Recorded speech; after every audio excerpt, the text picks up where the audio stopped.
The end is almost here, so better make sure you're up to speed. Welcome to WatchMojo, and today we're counting down our picks for the top 10 things to remember before seeing Avengers Endgame.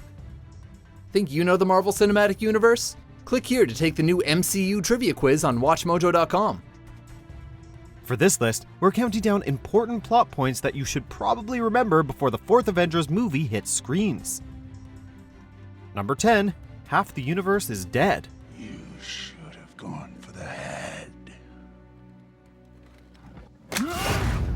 Unless you repress the memory, and we can't say we'd blame you, Avengers Infinity War ended on the most shocking and emotionally devastating moment in the history of the Marvel Cinematic Universe. After assembling the Infinity Gauntlet and obtaining ultimate power, Thanos accomplished his goal of wiping out half of all life in an event officially dubbed the Decimation. Thanos did exactly what he said he was going to do. He wiped out 50% of all living creatures. So obviously, the MCU is going to be in pretty dire straits when the curtain rises on Endgame. And that's not even touching on characters like Gamora, who was killed before the decimation even took place. Basically, look forward to a lot of sad faces when we next see the Avengers in action. Some people move on, but not us. Number 9, Thanos has all 6 Infinity Stones. While Thanos has seemingly put his life on cosmic genocide behind him and hung up his armor, he's still in possession of all 6 Infinity Stones, giving him absolute control over space, time, power, reality, mind, and soul. It's a safe bet that the Avengers will be looking to either undo the Mad Titan's actions in Infinity War or get some much-deserved payback. And they're in for one heck of a fight. Even with just a few Infinity Stones, Thanos was able to outfight almost every Avenger single-handedly. And with all 6, he's essentially unstoppable. That is, unless the Avengers pull some kind of rabbit out of their collective hats. This is going to work, Steve. I know it is. Because I don't know what I'm going to do if it doesn't. Number 8, Doctor Strange saw it all coming. Excuse me? But does your friend often do that? Strange, we all right? Doctor Strange brought a lot of new and interesting powers to the MCU when he was introduced in his 2016 solo movie. Not the least of these is a trick he pulled in Infinity War, using the Time Stone to look into possible futures to figure out the probability of their success. Hey, what was that? Went forward in time to view alternate futures, to see all the possible outcomes of the coming conflict. With the team only pulling out a win in one out of millions of potential futures. How many did you see? 14,605.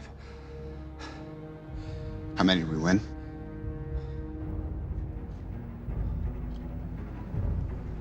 One. Unless Marvel really throws us a curveball, it's a safe bet they'll figure out how to save the day, meaning that the Doc knew what needed to be done leading up to his seeming demise. Could it be that all this happening was necessary for ultimate victory? We're in the endgame now. Number 7, Hulk and Banner are on the outs. Dude, you're embarrassing me in front of the I'm Wizards. sorry, either I can't or he won't. I don't... Hey, stand down. Keep an eye on him. After getting his giant green butt handed to him in the opening moments of Infinity War, the biggest, greenest Avenger didn't seem too keen to come out to play again. We were all surprised about this, Banner most of all.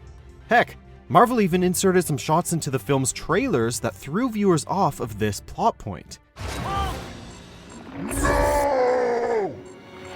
Oh, screw you, you big green asshole! I'll do it myself! While Banner has proven he's not helpless without his alter ego, their seemingly fractured relationship will definitely come up in Endgame, and we just hope the two are able to come to some kind of agreement. We mean, it's not like the entire universe hangs in the balance or anything like that. Hulk, we got a lot to figure out, pal. Number 6, Iron Man is stranded. Food and water ran out 4 days ago. Oxygen will run out tomorrow morning. That'll be it. After a knockdown, drag-out brawl on Titan, Iron Man and the cyborg Nebula were helpless to watch as their friends and comrades vanished before their eyes. He did it.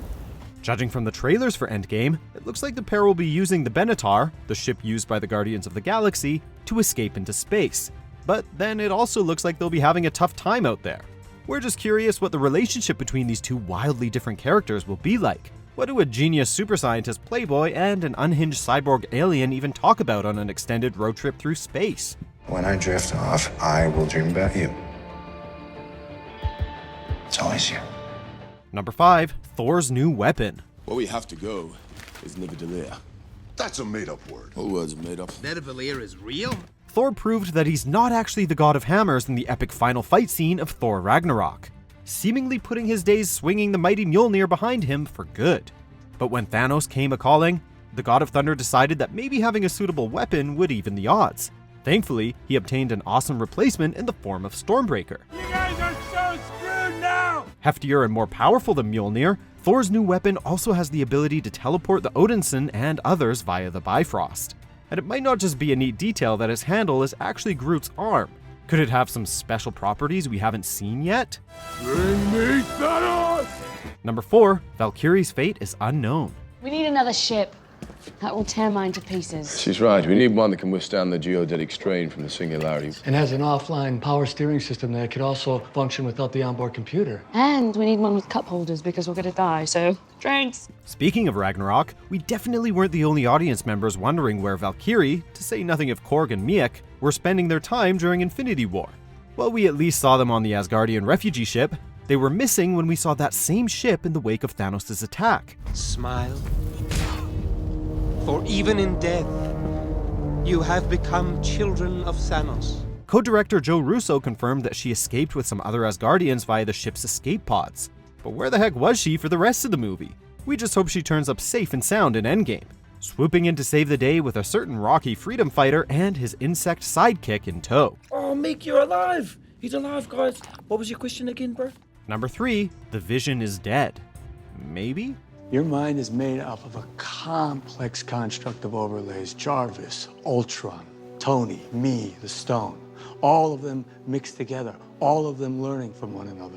You're saying Vision isn't just the stone? I'm saying that if we take out the Stone, there's still a whole lot of Vision left, perhaps the best parts. We were especially sad to see the android Avenger Vision meet his end in Infinity War, probably because we had to watch him die twice. But as cut and dry as his deaths might seem, Vision may not be out of the game yet. Could he perhaps live on in the Mind Stone, the Infinity Stone that created both him and Ultron in the first place? Or maybe Shuri's efforts to safely remove the stone from Vision's head were successful enough that he could live to fight another day.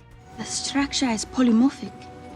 Right, we had to attach each neuron non-sequentially. Why didn't you just reprogram the synapses to work collectively? Because we didn't think of it? Maybe we're reaching, but we watched half of our favorite characters die. We need some hope here. Number 2, Ant-Man is trapped in the quantum realm.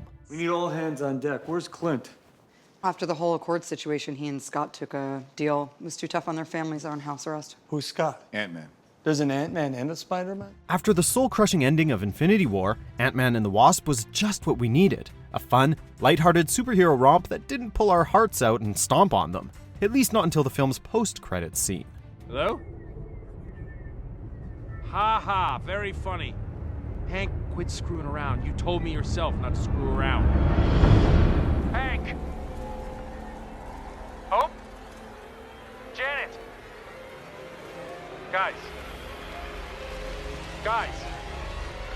Okay, seriously, don't joke around. Bring me up, let's go. It seems obvious that Ant-Man being trapped in the quantum realm at the end of his second solo outing will be a massive plot point in Endgame, perhaps giving the team the advantage they need to overcome Thanos. After all, what was it that Janet just said about not getting sucked into a time vortex? Could time travel be the key to victory that the team needs? This is Scott Lang. We met a few years ago at the airport in Germany. I got really big. Is this an old message? Ant-Man, I know you know that. It's the front door. That's me. Can you buzz me in? Number 1, Captain Marvel is on the way. Captain Marvel spoilers ahead. The final shot of Infinity War was a promise that Captain Marvel was on her way, and her solo film's mid-credits scene shows us her first interaction with the Avengers. The question is, when will that happen? Would you like to know what you really are? Given that she's already been described as the MCU's strongest hero, she could be the heavy hitter the team needs to pull out a victory against Thanos. So the sooner she shows up, the better off our heroes will be. We just hope that when she gets to Earth, she has a damn good reason for why she's been a no-show for the Battle of New York and the Battle of Sokovia, which would certainly qualify as emergencies in our book. I'm not what you think I am. Do you agree with our picks? Check out these other great clips from WatchMojo and be sure to subscribe and ring the bell to be notified about our latest videos.